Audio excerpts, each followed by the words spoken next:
नमस्कार, मैं हूं आपके साथ विभा उपाध्याय। घड़ी में 6 बजने वाले हैं और वक्त हो चला है 6 के सिक्सर का, यानी ऐसा शो जिसमें बात होगी बिहार की हर बड़ी खबर की। बताएंगे देश और दुनिया में क्या चल रहा है, बात लॉ एंड ऑर्डर की भी करेंगे, कारोबार से जुड़ी हुई जानकारी आप तक पहुंचाएंगे, हर खबर से करेंगे आपको अपडेट। शुरुआत बड़ी खबर के साथ।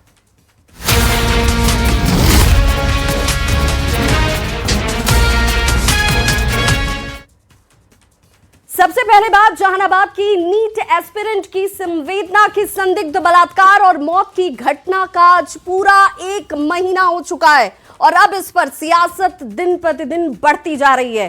बिहार विधानसभा और विधान परिषद में एक बार फिर से नीट छात्रा मामले पर जमकर सियासत देखने को मिली।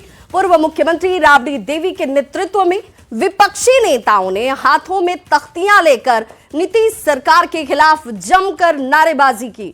प्रदर्शन के दौरान पुलिस जांच पर सवाल खड़े किए गए।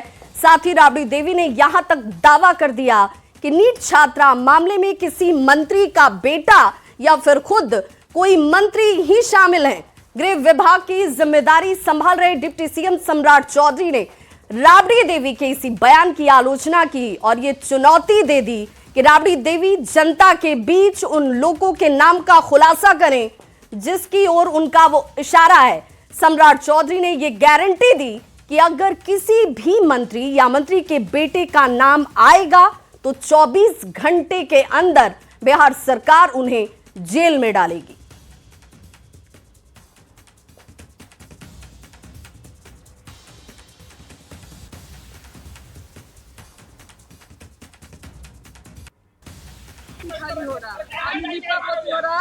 लिपापोती करके तब सीबीआई का दिया जाता है।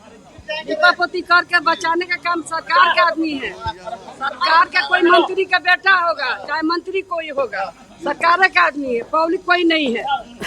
इसीलिए चुप्पी ने अपना साधे हुए हैं। लिपापोती करके सीबीआई का दिया। राबड़ी देवी जी बिहार की मुख्यमंत्री रही है, उनसे ये उम्मीद नहीं था और चिंता का विषय है कि यदि नीट छात्रा में कोई एविडेंस पता है तो आप बता क्यों नहीं रही है। यदि कोई मंत्री का बेटा या मंत्री इन्वॉल्व है, मैं गारंटी देता हूं, मैं बिहार में गृह मंत्रालय में नीतीश जी ने दिया है, मैं गारंटी देता हूं कि 24 घंटे के अंदर जेल में डालूंगा। लेकिन सिर्फ बयान देना, यदि आपका धर्म है तो आप अपना काम करें। नीट छात्रा संवेदना की मौत मामले पर पूर्व मुख्यमंत्री राबड़ी देवी के इसी बयान से सियासत गर्मा गई। खाद्य एवं उपभोक्ता संरक्षण मंत्री लेसी सिंह ने यहां तक कह दिया कि यदि उनके पास सबूत है तो वो उसे ला कर दें, जनता को गुमराह ना करें। जनता ने आराम करने को कहा है, आराम ही करें।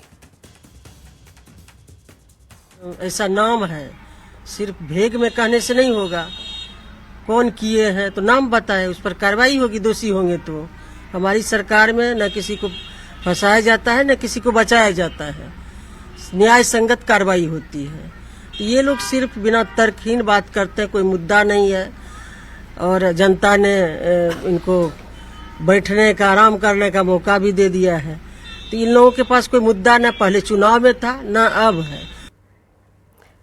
तो नीट छात्रा संवेदना की मौत मामले में इस वक्त बड़ा अपडेट आ रहा है। सील किया जाएगा पटना का शंभू गर्ल्स हॉस्टल, एक बड़ा आदेश दे दिया गया है और पटना जिला प्रशासन ये बड़ी कार्रवाई करती हुई आपको नजर आएगी। नीट छात्रा संवेदना की मौत मामले में ये बड़ी कार्रवाई, जिसमें शंभू गर्ल्स हॉस्टल को सील किया जाएगा।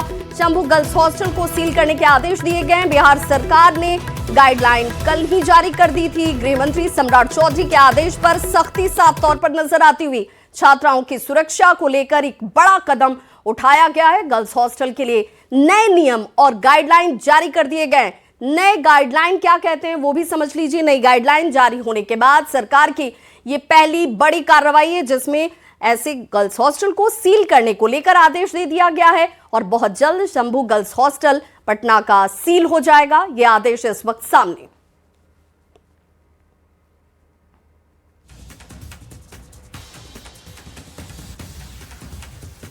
तो जहानाबाद की नीट एस्पिरेंट संवेदना की संदिग्ध बलात्कार और मौत की घटना का आज पूरा 1 महीना हो चुका है और अब इस पर सियासत दिन प्रतिदिन बढ़ती जा रही है। बिहार विधानसभा और विधान परिषद में एक बार फिर से नीट छात्रा मामले पर जमकर सियासत देखने को मिली, जिसकी तस्वीर आपके सामने है।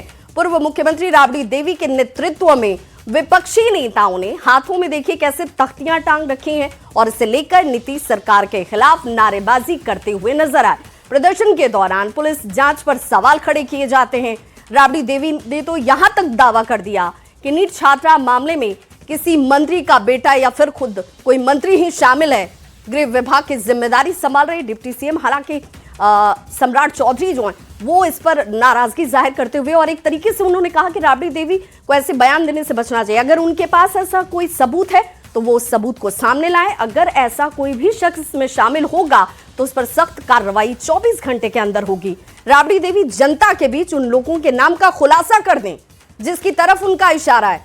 सम्राट चौधरी ने यहां तक गारंटी दी कि अगर किसी भी मंत्री या मंत्री के बेटे का नाम आएगा तो 24 घंटे से ज्यादा का वक्त नहीं लगेगा। बिहार सरकार उन्हें जेल की सलाखों के पीछे पहुंचाएगी।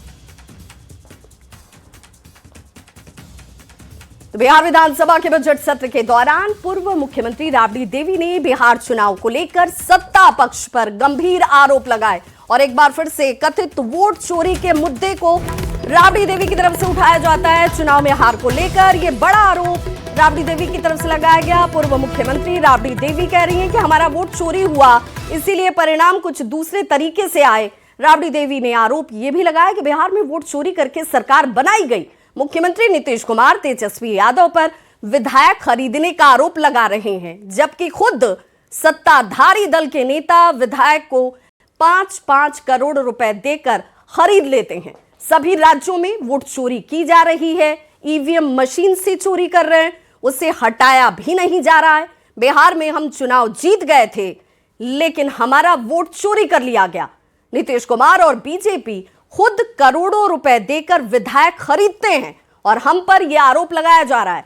महाराष्ट्र में क्या हुआ यह सबने देखा है। यह गंभीर आरोप राबड़ी देवी ने सत्तारूढ़ दलों पर लगाया। हम लोग का जीत हुआ है, चोरी से सरकार बनाया है और चोरी से जीता है।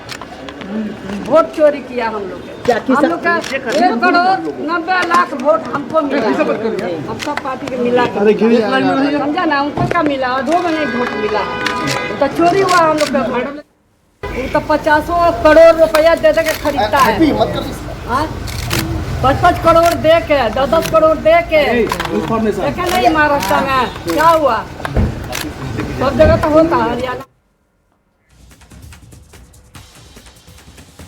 तो राबड़ी देवी के गंभीर आरोपों पर बीजेपी के राष्ट्रीय प्रवक्ता सैयद शाहनवाज हुसैन ने जोरदार तरीके से पलटवार किया और उन्होंने कहा कि जनता ने एनडीए को इसलिए प्रचंड बहुमत से जिताया क्योंकि जनता बिहार में फिर से जंगल राज नहीं चाहती। राबड़ी देवी को आत्मचिंतन करने की सलाह भी सैयद शाहनवाज हुसैन ने दी।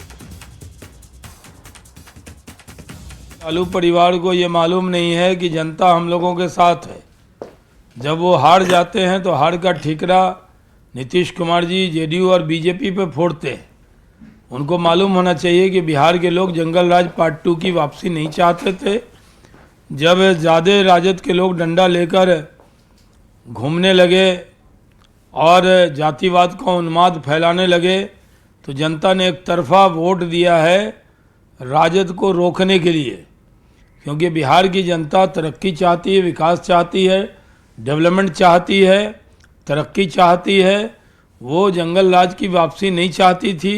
हम जीते हैं, उसको स्वीकार करना चाहिए, आत्मचिंतन करना चाहिए कि पार्टी और परिवार में इतनी फूट क्यों हो गई।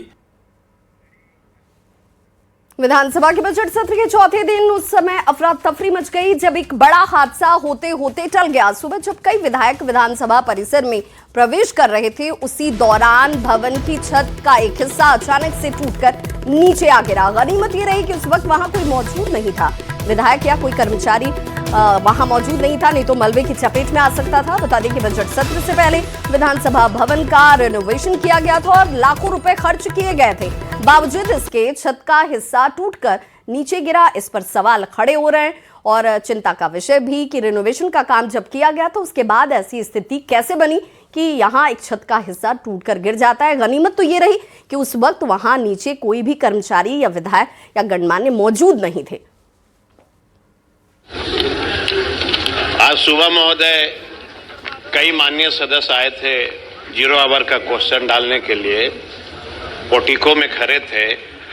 इतना बड़ा पोर्टिको जो है मलबा ऊपर से गिरा और कई माननीय सदस्य बच गए।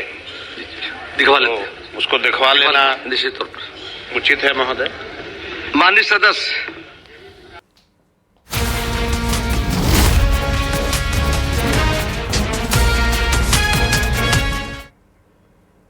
हालांकि इस मामले पर आरजेडी के विधायक कुमार सर्वजीत ने इस घटना को विधानसभा में उठाया और भवन की निर्माण गुणवत्ता पर सवाल उठाते हुए उच्च स्तरीय जांच की मांग भी उनकी तरफ से की गई। चलिए अब बात कर लेते हैं लॉ एंड ऑर्डर की। वैशाली से बड़ी खबर, जहां पर कुख्यात प्रिंस उर्फ अभिजीत एनकाउंटर में ढेर कर दिया गया है। पीएमसीएच से ये शख्स फरार हुआ था। 28 से अधिक मामले इस शख्स के ऊपर पहले से दर्ज थे। गोरौल का रहने वाला प्रिंस सोना लुटेरा गिरोह का सक्रिय सदस्य सरगना सुबोध सिंह का ये राइट हैंड बताया जाता है। 1 लाख रुपए का इनाम भी इसके ऊपर घोषित किया गया था। 8 पुलिसकर्मियों को मटन पार्टी देकर यह शख्स चकमा देकर फरार हो गया था। गोरौल के हुसैना खुर्द गांव में इसका घर है। पुलिस ने इसके घर पर इश्तेहार भी चिपकाया था जिसमें कुर्की जब्ती करने की चेतावनी दी गई थी। तस्वीर इस वक्त आपके टीवी स्क्रीन पर। पहली तस्वीर उस कार्रवाई की जो कि मिले हुए इनपुट्स के आधार पर पूरे इलाके को कॉर्डन ऑफ किया गया और उसके बाद एक पूरी स्ट्रैटेजी के साथ शख्स का एनकाउंटर किया गया। जब इसे अस्पताल पहुंचाया गया, डॉक्टरों ने इसे मृत घोषित कर दिया और उसके बाद इस पूरे इलाके में सरगना सुबोध सिंह का ये राइट हैंड माना जाता है और कुख्यात प्रिंस एनकाउंटर में ढेर हो चुका है। तो आपको बताते हैं जो है अपराधी के द्वारा पुलिस टीम पे फायरिंग की गई थी और उसके संदर्भ में भी जो है आत्मरक्षार्थ जवाबी कार्रवाई भी की गई, जिसमें जो है अपराध कर्मी को गोली लगी है जिससे वो घायल हुए। घायल होने के बाद उनको अस्पताल ले जाया गया जहां पर उनकी जो है मृत्यु हो गई है। इस संदर्भ में जो अभी अब आवश्यक कार्रवाई और जो विधि सम्मत जो NHRC गाइडलाइन है उसके अनुसार आगे कार्रवाई की जा रही है। हाँ, इसमें हथियार भी बरामद हुआ है, जिससे जो अपराधी के द्वारा फायरिंग की जा रही थी वो हथियार भी बरामद हुआ और जो है कार्ट्रिजेज जो है वो भी बरामद हुए। पुलिस वाले भी घायल है सर? हाँ नहीं, पुलिस कर्मियों को भी जो है इसमें अभी तक जो है कोई गंभीर चोट नहीं है, परंतु हल्की चोटें आई हैं। वैशाली पुलिस ने एक बड़ी कार्रवाई करते हुए जिले के जो कुख्यात अपराधी प्रिंस था उसको इनकाउंटर में मार गिराया है और अभी मैं उसी जगह पे मौजूद हूँ। ये सदर थाना क्षेत्र का दिग्घी हनुमान नगर इलाका है और इसी रिहायशी इलाके में एक मकान में उसके छुपे होने की खबर जो है वो पुलिस को इनपुट मिली थी, जिसके बाद STF और वैशाली पुलिस की संयुक्त टीम ने एक ऑपरेशन लॉन्च किया और ऑपरेशन के तहत जब मकान पे दबिश दी गई तो उधर से अपराधी जो प्रिंस था और उसके एक सहयोगी था उसने फायरिंग शुरू कर दी, जिसके जवाब में पुलिस ने भी जवाबी फायरिंग की और उसे अपराधी जो प्रिंस है उसे गोली लगी। तत्काल उसे सदर अस्पताल ले जाया गया जहां चिकित्सकों ने उसे मृत घोषित कर दिया है। तो एक बड़ी कामयाबी जो है वो वैशाली पुलिस के हाथ लगी है और एक कुख्यात अपराधी, मैं आपको बता दूं कि ये कुख्यात सोना लूट गिरोह का जो मास्टरमाइंड सुबोध सिंह है उसका ये राइट हैंड माना जाता है और माना जाता था और ये एक शार्प शूटर के तौर पर इसकी पहचान थी। काफी शातिर था ये। लगभग 28 से 29 मामले जो है लूट, आर्म सेक्टर और सोना लूट के कई मामले जो है 29 से अधिक मामले इस पे दर्ज हैं। सातिराना अंदाज में भी ये पिछली बार PMCH से फरार हो गया था। बेउर जेल में जब ये बंद था उसके बाद अपनी तबीयत खराब होने का बहाना बनाकर वो PMCH पहुंचता है। वहां नाटकीय ढंग से 8 पुलिसकर्मियों को एक कमरे में बंद कर वहां से फरार हो जाता है। जिस प्रफुल्ल कुमार, न्यूज 18 हाजीपुर। और बड़ी खबर नालंदा से आ रही है, जहां राजगीर थाना क्षेत्र के दिगंबर धर्मशाला से 4 लोगों की संदिग्ध हालत में शव की बरामदगी की गई है। धर्मशाला के अंदर से ये चारों शव बरामद किए गए। संदिग्ध हालत में 4 शव मिलते हैं। घटना की जानकारी मिलते ही पुलिस मौके पर पहुंची और तहकीकात में जुट गई है। कहा यह भी जा रहा है कि बेंगलुरु निवासी GR नागा अपने सदस्यों के साथ 31 जनवरी को धर्मशाला बुक कराए थे, जब से यहां वो रह रहे थे और आज पावापुरी घूमने के लिए इन सभी को जाना था, लेकिन उनके शव और उनके साथियों के शव कमरे में ही पाए जाते हैं, जिसके बाद पुलिस अब इस मामले की जांच में जुट गई है। घटना में मृतक में 2 महिला और 2 पुरुष शामिल हैं। फिलहाल धर्मशाला प्रबंधक पर सवाल उठ रहा है कि इतने दिनों से धर्मशाला में ठहरे हुए पर्यटक के कमरे का सफाई के लिए गेट क्यों नहीं खुलवाया गया, ये अपने आप में संदेह पैदा करता है। कि राजगीर स्थित ध्रुवा मोड़ पर एक दिगंबर जैन धर्मशाला है, उसमें बेंगलोर से आए हुए 4 तीर्थयात्री रुके हुए हैं और कमरा 2-3 दिनों से खुला नहीं है और उसमें से बदबू आ रही है। तो बड़ी पदाधिकारियों को सूचित करते हुए थानाध्यक्ष जो है घटनास्थल के लिए प्रस्थान किए और घटनास्थल पर पहुंच करके बताया कि हाँ कमरे से बदबू आ रही है। तो मजिस्ट्रेट को सूचित किया गया और मजिस्ट्रेट की उपस्थिति में ये SDO साहब आए और उसके बाद उसको दरवाज़ा तोड़ करके और देखा गया तो 4 बॉडी उसमें लटकी हुई हैं, 2 महिला हैं 2 पुरुष हैं। खबर भागलपुर से, जहां नवगछिया के पुलिस लाइन में पदस्थापित सिपाही विशाल कुमार को दारोगा ने ही चाकू मारकर घायल कर दिया। घायल सिपाही ने कहा है कि वो सुबह सब्जी लेने के लिए नवगछिया सब्जी मंडी गया हुआ था, जहां मजाक ही मजाक में दारोगा ने उन पर चाकू से हमला कर दिया। घायल सिपाही के शरीर पर 3 जगहों पर जख्म के निशान हैं। घटना के बाद नवगछिया पुलिस इस मामले की जांच में जुट गई है। अब ये देखने वाली बात होगी कि आपस में ही खाकी में हुई खूनी झड़प में पुलिस आगे कब और क्या कार्रवाई करती है। खाकी ने खाकी पर ही हमला कर दिया। विशाल कुमार नामक सिपाही को एक दरोगा ने नवगछिया के सब्जी मंडी में चाकू मारकर गंभीर रूप से घायल कर दिया, जिसका इलाज अभी जवाहरलाल नेहरू चिकित्सा अस्पताल में किया जा रहा है। लेकिन अभी तक ये मामला सामने आने के बाद पूरा नहीं पता चल पाया है कि आखिर दरोगा ने चाकू क्यों मारी। वहीं पुलिस जो है SIT का गठन कर जांच में जुट गई है। आखिर यह मामला पैसे का लेन देन को है या फिर मामला हुआ है, कहना अभी मुश्किल है, लेकिन पुलिस जो है जांच कर रही है। ऐसा एक बात मजाक नहीं होता है सर। हाँ। आप भी कभी आप लोग दोस्त में मजाक करते हैं। हाँ। हम भी करते हैं। हाँ। बस उसी मजाक में हमको पता ही नहीं चला कि कब यहाँ मेरा हमको मार दिया। दरोगा कह रहे हैं कि कोई दरोगा मारे हैं। अभी ये सब हम लोगों के प्रकाश में नहीं है। क्या स्थिति अभी देखिए, क्या करवाए इनका? हाँ, अभी सब कुछ लगभग इनका जो इलाज के लिए जरूरत था वो सभी डॉक्टर कार्य कर रहे हैं। और आशीष रंजन, न्यूज़ 18 भागलपुर।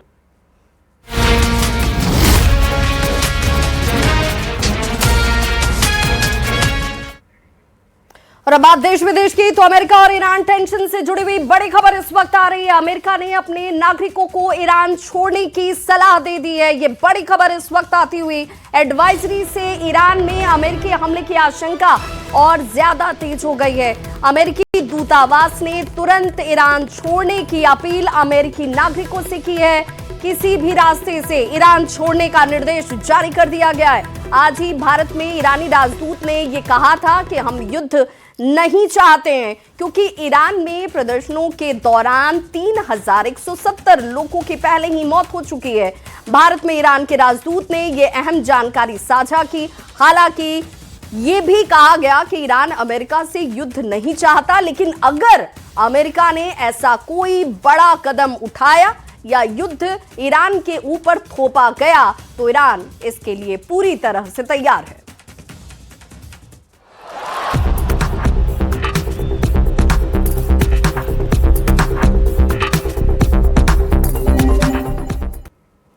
और अब बात खेल जगत की, तो अंडर 19 वर्ल्ड कप के फाइनल मैच में बिहार के वैभव सूर्यवंशी का धमाल कमाल देखने को मिला है। जी हां, फाइनल में वैभव सूर्यवंशी ने शानदार शतक जड़ा। वैभव ने 55 गेंदों में शतकीय पारी खेली। भारत और इंग्लैंड के बीच ये फाइनल मुकाबला हो रहा है और 175 रन बनाकर हालांकि वैभव सूर्यवंशी पवेलियन वापस लौट गए। वैभव के घर इस बड़ी और शानदार प्रदर्शन के बाद जश्न का माहौल देखने को मिल रहा है। समस्तीपुर में खुशी की लहर है। वैभव सूर्यवंशी के 175 रनों की पारी की बदौलत भारतीय टीम ने पहले बल्लेबाजी करते हुए 411 रनों का एक विशाल स्कोर खड़ा कर दिया है। इंग्लैंड की टीम को निर्णायक मुकाबला जीतने के लिए अब 412 रनों की दरकार होगी। समस्तीपुर की ये तस्वीर देखिए, जो यहाँ पर तमाम ये बच्चे हैं जो यहाँ पे होली मना रहे हैं, और ये तस्वीर देखिए, और यहाँ पे इनके कोच भी मौजूद हैं जो खुद मैच के नजर मोबाइल के माध्यम से बनाए हुए हैं। और पल पल जो ये ऐतिहासिक क्षण है, और अभी तक का जो प्रदर्शन है उसको लेकर के क्या कहेंगे? आज वैभव धुआंधार प्रदर्शन फाइनल मैच में कर रहे हैं। बहुत अच्छा बात है कि वैभव आज फाइनल में बड़ा स्टेज पे आज सेंचुरी नहीं 179 रन मार के खेल रहा था, अभी आउट हो गया है। बहुत खुशी की बात है कि फाइनल जैसे मंच पे वो अपने नाम के अनुरूप प्रदर्शन किया है। तो काफी धुआंधार प्रदर्शन चल रहा था और 179 रन उनके द्वारा बनाया गया है, वो आउट हो गए, लेकिन जश्न समस्तीपुर में लगातार मनाया जा रहा है। क्या कहोगे वैभव के आज के प्रदर्शन के बारे में? वैभव का आज का प्रदर्शन बहुत अच्छा रहा। उसने इतनी मेहनत की, इसलिए वो इस मुकाम को छूने हासिल करने में सक्षम रहा। ऐसे ही वो और भी आगे शतक बनाएगा और भारतीय टीम में अपनी जगह बनाएगा। क्या नाम है? नीरव प्रकाश। क्या कहोगे? वैभव भैया बहुत अच्छा खेले, आज डबल सेंचुरी लगाएंगे, अपना मैन ऑफ द सीरीज भी लेके। कोई नहीं हो, कोई होता रहता उतना, अपना अंडर 19 कप जीतेंगे फाइनल इस बार होता रहा। तो यहाँ पे तमाम जो बच्चे हैं वो तस्वीर देखिए, यहाँ पे होली दिवाली सब एक साथ मनाई जा रही है और एक दूसरे के साथ काफी हंस खेल रहे हैं। और ये तस्वीर समस्तीपुर क्रिकेट एकेडमी की, जहाँ से वैभव ने शुरुआत की थी, और ये वही पटेल मैदान वैभव का होम ग्राउंड है जहाँ पे क्रिकेट की शुरुआत की थी। यहाँ पे जश्न का दौर जारी है और निश्चित रूप से भारत इस अंडर 19 विश्व कप को जीतेगा। Mukesh Kumar, news 18 network, Samastipur. तो इस बुलेटिन में बस इतना ही, लेकिन न्यूज 18 बिहार झारखंड पर खबरों का सिलसिला लगातार जारी है।